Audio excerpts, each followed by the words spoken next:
So, good evening, everyone. We are back to the second part of the technical session, which is the panel discussion. And I will be your moderator for today's panel discussion. Again, my name is Aziza, and I'm a technical program manager in Intel IPS, Integrated Photonic Solution, for evaluation and subsystem test codes. With me tonight, we have our panelists. I will introduce them, and then we will start our questionnaire. Due to the time limitation, we have to go a little bit faster, but I'm sure you'll enjoy it.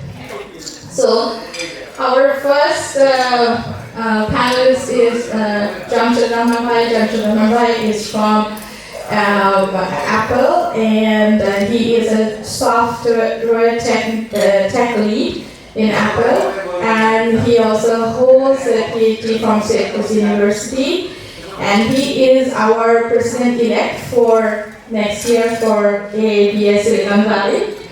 And we're excited to have you here with us tonight, Jamshid Bhai. Thank you. And then we have Rahima Mohammed Abba. Rahima Mohammed Abba from Intel. She is a principal engineer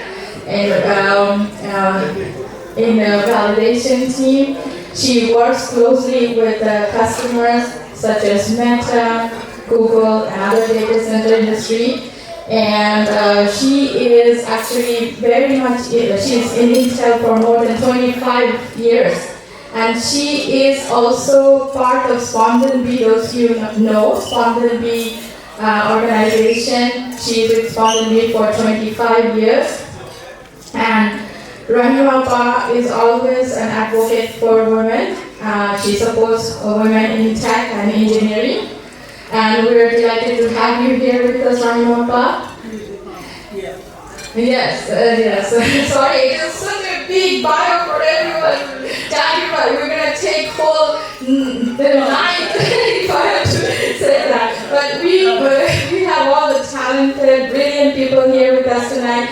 And then Jamshid Bhai, he's the founder of SBIT Corporation, and SBIT is operating not only in Santa Clara, but they also have their services in Bangladesh for VLSI and other courses. So let us, due to the time, we're going to start our panel session. So let me tell you the structure a little bit. So we have individual question for each of our panelists. And after that, we have a common question for all of the panelists. And the last section is actually, to me, is the most interesting, which is we're gonna have some rumors that we hear in the industry, and we're gonna ask these panelists what they think about those rumors. What are their opinions about those rumors? That will be the last section. So let us all begin. So our panel discussion topic today is how to excel in corporate world versus how to be successful as an entrepreneur.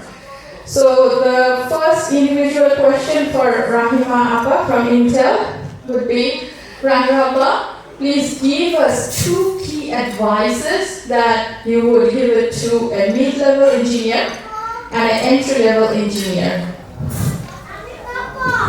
Okay. First of all, good evening to each one of you. Thank you for joining this very nice AABEA event. Now with this question, I think, I'm not sure how many are actually entry level here, but in any case, I'll speak to it. So as far as entry level goes, I think one of the common things that I would really focus on is, first, is really learning the problem solving skills and growing your technical skills as best as possible. Second is actually reach out for find some mentors and sponsors for you, especially because they have the knowledge and they can actually help to guide you. I think one of the things that I have continuously learned is that it doesn't matter now it's my Actually, on August 31st, it will be my 26th year of Intel. I'm still on my toes. I'm learning every day. If I didn't learn, that would be the day when you realize that it's probably not enough. So I think for each one of us, whether it's entry or beginner, you really need to take the time to think about the learning. But please do reach out for help from the mentors and sponsors and coaches in any way you can. By the way, as we are growing through the careers, we also have to realize that I have a lot to learn even from my peers and even from so don't forget that you can learn a lot from a lunch event. You can learn a lot from who are the contacts you're making. So growing your professional network, going to conferences, presenting, I think 2 of the papers that we saw, presenting in events, presenting in conferences, being part of professional organizations actually helps the whole process. So I think those were the first one, I think, for the entry level. For the mid-level, I think this is where I want to think of us as how to emerge as a leader. And as far as emerging as a leader, I would say you really want to establish your brand name, something, whichever that is. In each person's case, and I think in our dinner table we were discussing that we all are engineers and we're probably working in each of the different, but we really don't know what each other is working on. And from that perspective, I think one of the key things that you have to think about, this is where also the community helps a lot. Finding someone who can see what you're good in, what you excel in, and then giving you a guidance as to, hey, I think you could be doing extremely well in this part of the technology versus you might be extremely well doing fantastic for a management job, for a CEO job, for a business job. So I think those are the details that we actually get a chance to learn. Sometimes maybe because of yourself, but actually because of the mentors and coaches and contacts that you have, that they see the amount of skills that you have, sometimes you don't see it. So that's the reason why I really think each one of us can take advantage of the community around us. Okay? Thank you, Ranimappa. So yeah, it always helps to attend this kind of seminar and events, even if we feel sometimes it's overwhelming to learn so much about the new technology, but it helps us. It helps us to learn about what's going around in the technology. So thank you, Ranimappa. And the second question for Ranimappa would be: do you think if somebody wants to change their career or career direction after they have reached the mid-level, do you think it is too late? Oh, okay. That's a good question. So, as far as I'm concerned, I think we should be up for change all the time.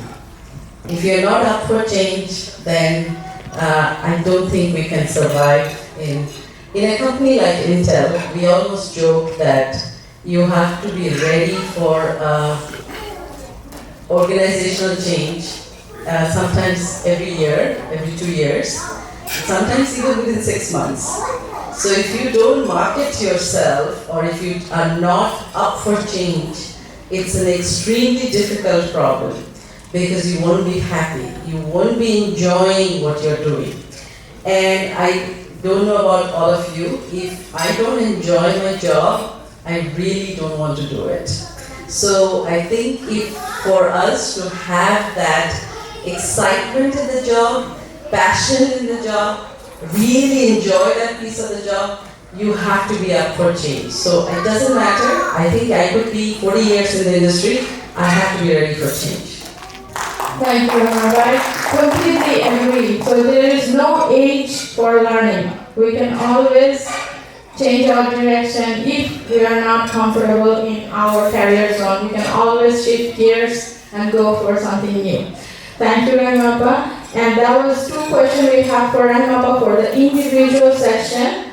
So now we were going to Jamshed Rahman Bhai for Apple Corporation about the 2 questions I have for you, Jamshed Bhai. First question, please tell us 2 major steps that a college student can take who is very much eager to start their career in one of the well-established companies. One of those. Like they're like, oh no, I just don't want to start my career anywhere. I want to start at Intel, Renaissance, Apple, Facebook, or one of the big names. So what do you suggest for one of those very ambitious college students? What is your say?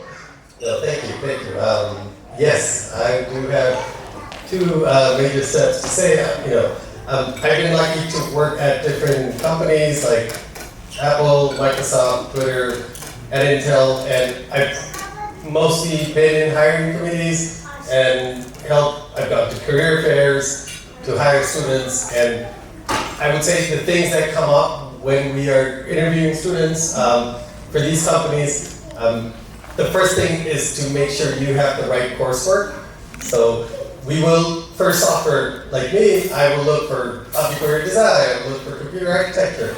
There are certain courses that I'm going to look for in a resume, and if you're going through college as a student, please make sure you have the right courses and you learn the right things. Not necessarily you have to have a good GPA. We don't look at GPA at all, actually. We don't look at how you did at college.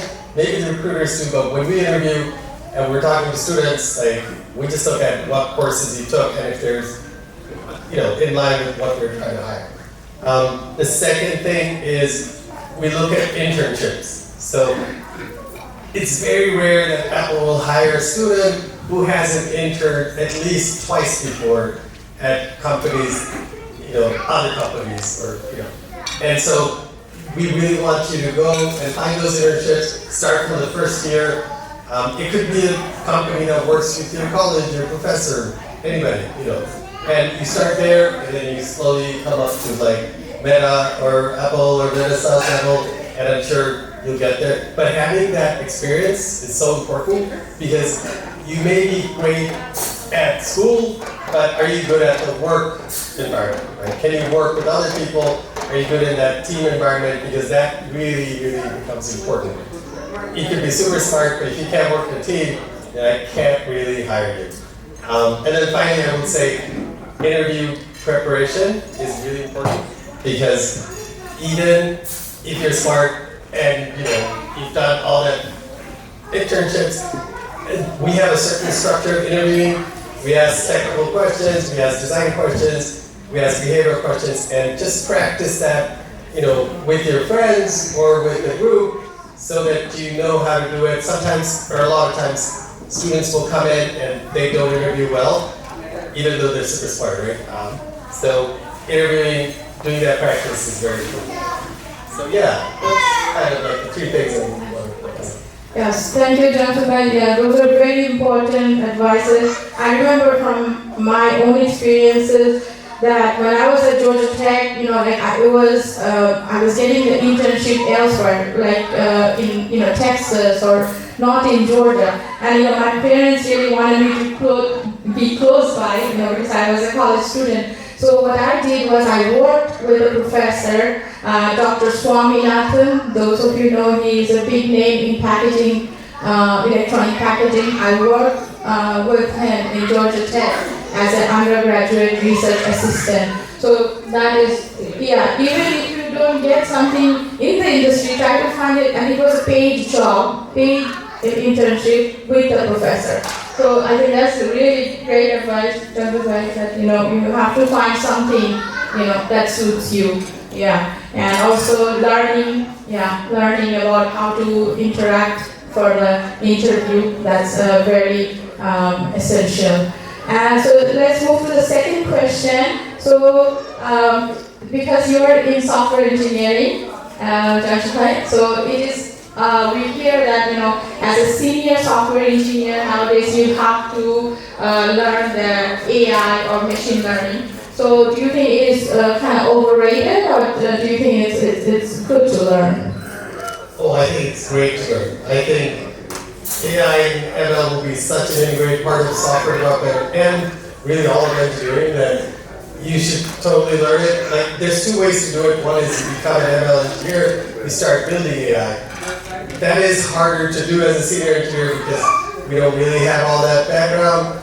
But if you can do it, yes, you're going to be so successful the next few years.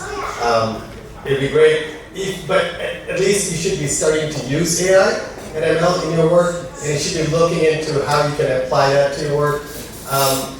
One thing I will say that a lot of people think AI, ML will take over software design and there will be no more software jobs. I think it would be the opposite, because if you look at the history of computer science, the easier it has become, from like binary computers to machine language to C++ to Java.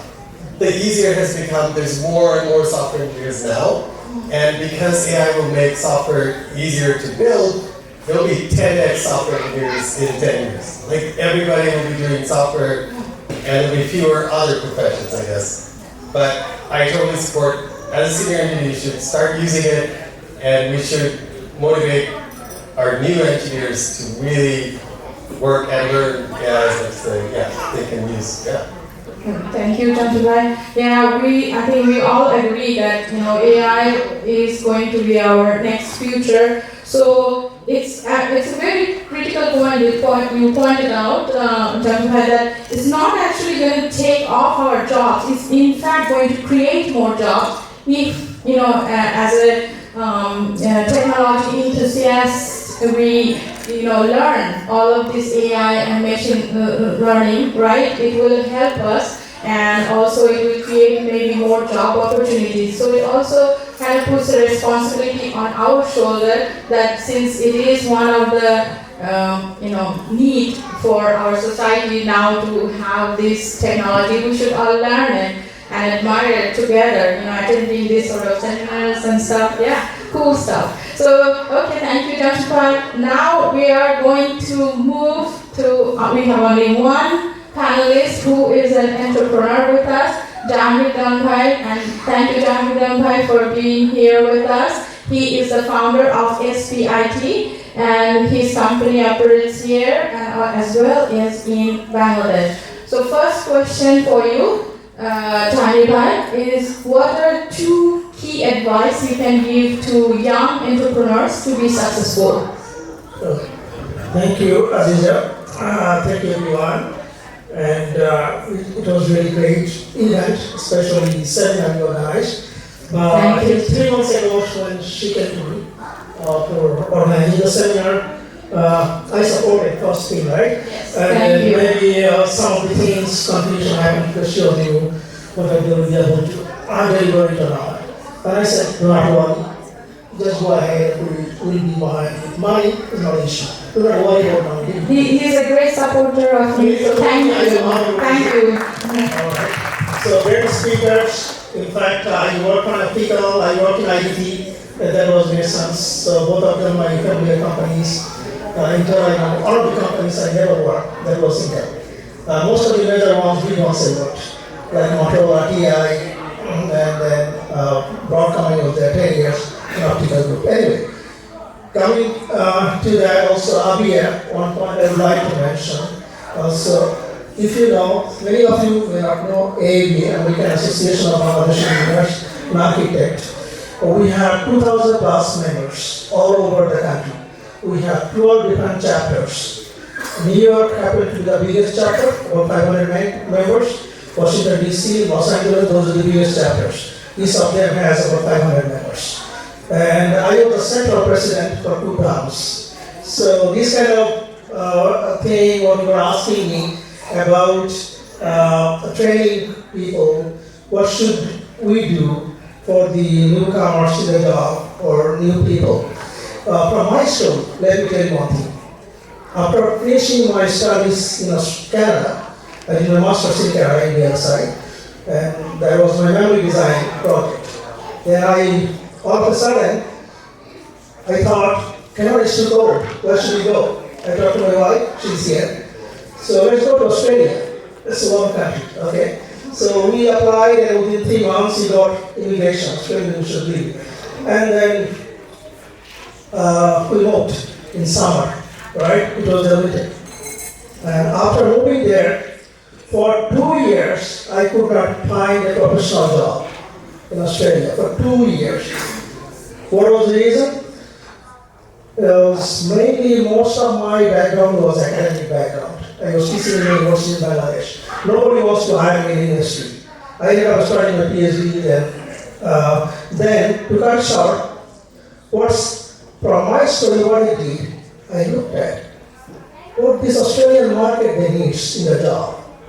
Do market study first. So now is a critical time for young people who is out of school. I get so many resumes from my friends. So you need to study the market, where the hiring is going on, what kind of technology they are talking about. Are they talking about data science, AI, machine learning, or software QA or something, or VLSI, what kind of things they are talking about. You need to know Cadence tool, you need to know Synopsys tools, all those things, all the soft skills. Focus on number one, what are the requirements on the job, posted by Intel or big ones, right, for the entry-level job or 2-3 years experience job. What are the key requirements? Essential to have it. Must have it versus good to have it. They will, I think, divide into sections. And look at those keywords first. And do I have it? Do I gap analysis? Do I have in my belt all the skills? If not, how do I get these trainings? Number one. Then a better resume. Resume is the first thing.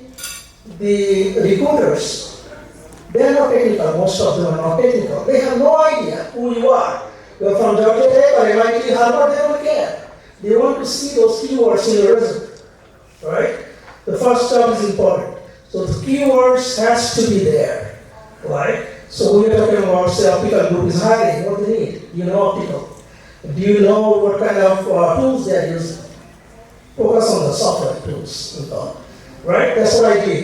I started learning object-oriented design in Australia. Early days of object-oriented design in 1996 sometime, 94. And then someone came to my lab when I was doing PhD. Hey, you are doing software engineering PhD. Why don't you join us? Because you know all object-oriented design. In GC Marconi, they offered me a job by coming to my lab and offered me a job. That's what my first job on as a software engineer. I studied VLSI. Right? So because there is no VLSI in Australia, there is no point in hunting for a job. So that's what you need to see what market needs. Update your resume accordingly, update your all the soft skills. You can go to Udemy or any other places. I'm training right now 5-6 of my engineers on new technology, new thing. So they're not able to get job last 2 years. All right. So that's my first advice. Okay. And your second question. Okay. Thank you. Senior engineers, so like 5-6 years of experience in engineer. Of course, we talk about machine learning, AI, and all these. Whether market needs that or something else. Maybe cybersecurity. The market study. What market needs? That's key. I am the best machine learning guy in the world. It doesn't matter because market doesn't need it. Alright? So one thing I learned, I took UC Berkeley in COVID time, thanks to the blessing of God. I took UC Berkeley that boot camp on data science and AI during COVID time. I spent about probably $11,000 from my own pocket. Guess what? Meta hired me by looking into that because Meta needed someone who can do the analytics for the chip, for the PPA, the power performance analysis for the chip, right? And they were doing the typing, engineers are typing on Excel. We talked about Excel sheet. Still they're using Excel sheet. What I did, using the Jupyter notebook, automated the whole damn thing. Reading all the data coming out of all the simulation runs and visualize that, show the management how the performance for each of the design looks like in terms of pie graph, bar graph, and all this. Every element of the design, how much power it is taking, and where the engineers should be focusing on reducing the power because this chip goes to idols, right? It's important to have a tiny chip, very low power, right? And then Meta again told me, can you work for us again as a consultant? I got another offer. I said, no, I'm sorry, I cannot join, right? Sometimes you'll be on high demand, believe me. Once you have some kind of skills, people will be hunting you. You don't have to go to anybody. I get Popeye call every day.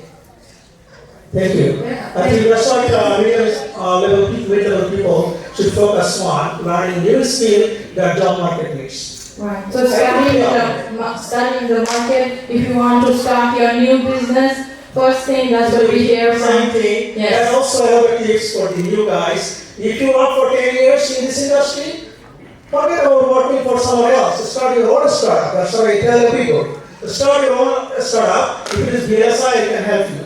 If it is software engineering or something, Jamshed can help you. Or we can help you. Mentoring. That's what Pakistanis are doing. Mentoring others. That's what Thai, the innocent entrepreneur. They did. The young people, they mentored them, and they have how many thousands of companies India has started? Think about it. Yeah, so it's a lot to learn from our community, Right. our friends here, yes, Yeah. from Indian, our friends from Pakistan, from Americans, from everyone. We want to learn, and that's why, it's a very critical advice. Take a little bit guards. Also, use your saving as well. But you like it. Thank you, Janvi. So second and third question I'm going to combine because of the time limitation. So the question for you is, because your company is running from here, the operations to overseas in Bangladesh, so do your team face any challenges while running the operations there? And also like to kind of combine the question with the third question, which is like here in Bay Area we have a really good environment for semiconductor industry. We have a lot more resources and everything. So in order for us in Bangladesh to have that sort of semiconductor ecosystem, what SBIT is taking initiative of. So two questions for you, if you could kind of concise it for us. Those are great questions. In fact, I started my operation in Bangladesh in 2010, and it was like kind of charity, right? I wanted to develop the VLS ecosystem, helping the universities train students, right? That's how I started, and it turned out to be business. So, what challenges I have been facing initially, like keeping the people, number one, because a lot of everybody, like us, all the private students, they will take the training for 1 year or work with me for 1 year, then they go for masters or PhD, right? Keeping them very hard, very difficult. Ultrasound is a good example he was facing, because he was hiring initially private grade students, top-notch students. Then we decided not to hire the top-notch.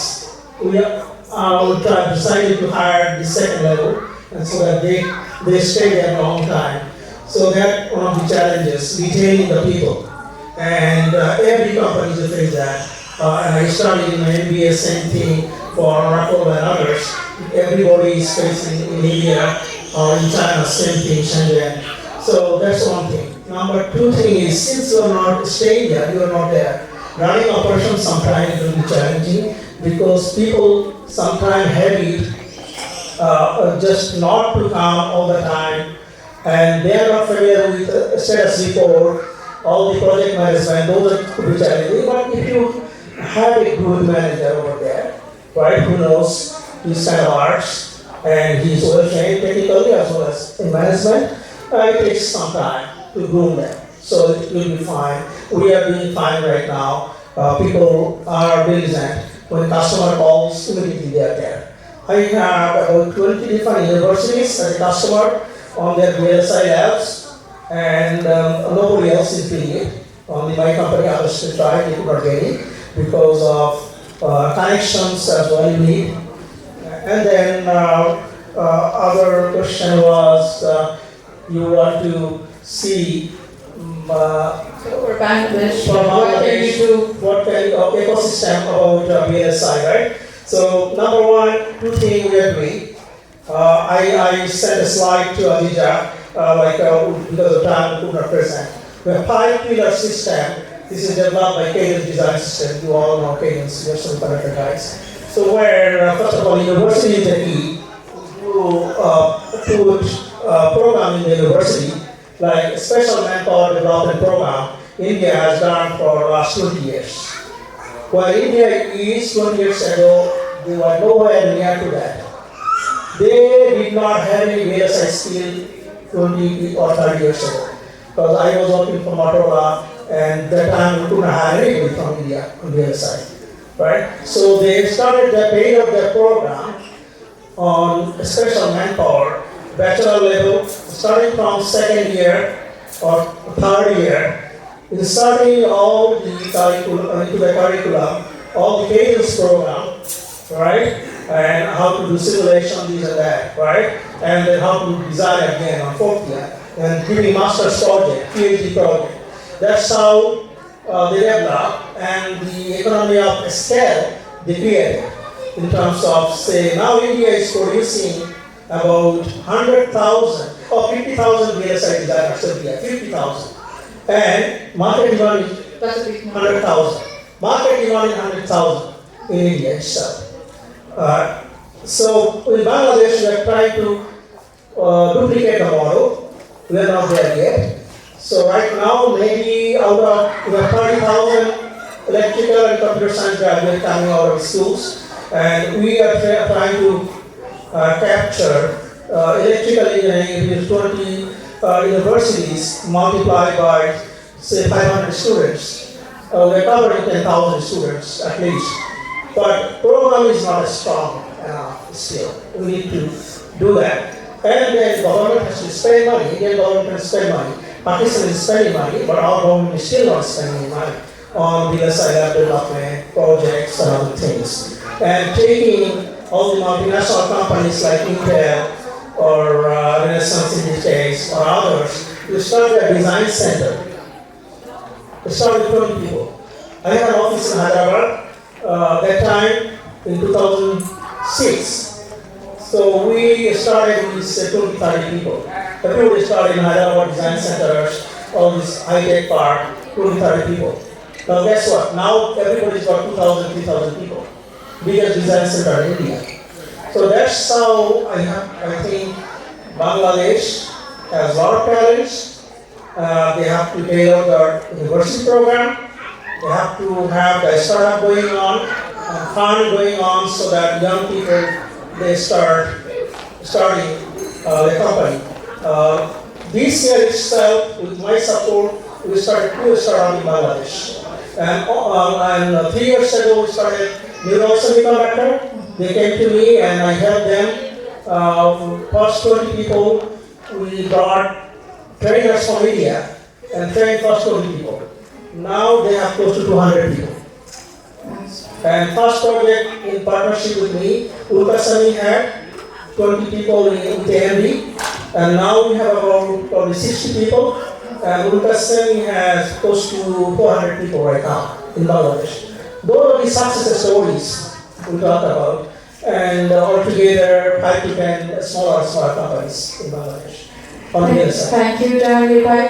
So due to the time, we're going to skip the common question, but we're going to go to this rumor hazard section. So we like to hear the first 2 rumors that we hear, and that is, I want to hear the comments from Jamshed Bhai and Rahim Appa, because those are related to the industry. And the third rumor hazard, I want to hear from Janvi Bhai. And the last one, anybody can answer. It's actually a suggestion. The first rumor hazard we hear that it is hard to learn technology or new skills if you are in a well-established company for decades. So anybody, Rahim Appa or Jamshed Bhai? I thought I already answered it, but that's okay. I think, is it hard to learn technology or Yeah, if you are in a in a well-established company for decades, is it hard to? Actually, I think the question itself has difficulty because I don't think any company will survive without really going into new technologies. That's why if we want to work for a company, you have to learn new skills. That is where I think it's kind of almost like a fundamental need for us that you will have to. So I think you, Dr. you gave the example of the learning AI, machine learning, whether you can learn as a senior engineer. Of course, we can start with using it, but while you start using it, you can't be only a user. You have to learn the detailed secrets to kind of make it even better, right? So I think from my perspective, with that, I'll say you have to learn. And actually, the commonality in all three of us, I think when Jahandev was talking about the market studies, that is truly learning, really taking this to a different skill that, how do I make sure that all the things that we are talking about, is it heading in the right direction or it's not? So I am learning and I'm trying to learn the new skill that will make it work. You want to add something? Yeah, I think that's important. Market study and what you say. So I remember I was paying both Google and Apple interview because I did not do market study well, and I did not even, they were in forefront of the technology. When I was in IDT, we did not even hear about 5 nanometer, 4 nanometer design and what the complexities, low power design and all these. So I didn't learn those ones in Broadcom, right? And then what happens, all of a sudden I got the interview with Apple. I failed because I was not prepared for it. So if I prepared and if I knew certain things, then it could help me to get to the goal. So that's important, right? Thank you, Jahangir and Ranapa. So second, rumor has it we have we would like to hear from Jamshid. So it says that Apple and Intel have poor work-life balance in some of their divisions of engineering and engineering cell. Is it really true? Why or why not? Okay, having worked at Apple and Intel, I would say it is true sometimes. When you're like in the peak of a project and there's a deadline, you are going to work over extra hours, and your family will be a little bit ignored, and your friends will hate you. But then that's not all the time, And it kind of goes in waves. But first you get used to the extra work, and you get better at it, and then second, there will be times when you're not having to do that. Right. So it is kind of a rumor. So you're saying you're kind of in between. You'll be fine. Yeah. It's not always true, but it could be true. Okay, let's move on because due to the time we have to kind of go a little bit faster than we have speculated earlier. So I'm going to go to the actually last question. It's a comment I would like to hear from the panelists, especially Rahimappa. So in the senior level, we see more directors and managers are male still than women. So in order for us to have more women as a senior managers and directors, what can we do individually and what can we do collectively? This is directed to Rahimappa. So I actually do spend a lot of time growing a lot of women, and that is because I know this is a very tough problem for many of our companies. And I think one of the things that I would say individually we can do is, I will come back to the same question that I said in the very beginning, which is related to forming a community. So one of the things that, at least at Intel, I have done across many different sites. Of course, I'm in Santa Clara, and we have sites in Oregon. I served as, almost for 12 years, I served as the senior advisor for Mexico site, and Costa Rica, and Penang, and a part of India. So with all of that, one of the constant things that I have done is find opportunities for women to actually present, find opportunities for women to get good projects, and also help them to find mentors. So those were the three major things I was doing. And individually, I think these are more professionally through some community. And individually, I think the other thing that really helps is creating a psychologically safe environment for them to speak. Many of them are not very comfortable to speak at all. And that is because maybe they're very scared. Maybe they're also not very comfortable about expressing their opinions. And I think, as many of us know, that actually diversity in the team really helps in the productivity of the whole organization, of the whole division. So I have really taken this carefully. Do individually, I think we should do everything to create this psychologically safe environment so that they can speak up, they feel appreciated, and they feel their ideas are being heard. But in a bigger scale, when you have to do it for sites, and that is where I think you have to do the community kind of work and bring people together. Thank you very much. And Johnny, you have to just have a very short answer for us. So rumor has it that entrepreneurs are too much passionate about their service and product, and they're so much passionate that even if they see there is a downfall in the cash in their company, they still do not want to diversify the service or product. So is that something true, or what do you think as an entrepreneur? Are you too much passionate? Change yourself. This is to some extent, because we look at our comfort zone, right? What we are trained, what is our comfort zone, right? That's one of the things we look at. But of course, we should be open to other ideas as well, right? Right now, say I never worked as a cybersecurity engineer or in AI or machine learning as such, right? Or software QA.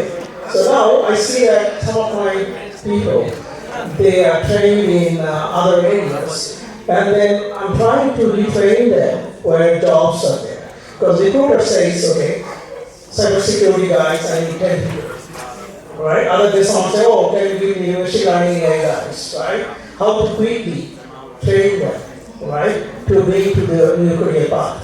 So those kind of things we should be open, and also taking the project, right? So right now I'm doing a healthcare project because I had no clue. And healthcare AI I'm doing, right? With training some people. And you'll see the product in the market here as well as in Bangladesh in the next 3 to 6 months. Overall the hospital management system and also AI analytics. When you look at your title, there are all these. And those we should be open. Thank you, Johnny. So that is the end of the panel session, and thanks to all of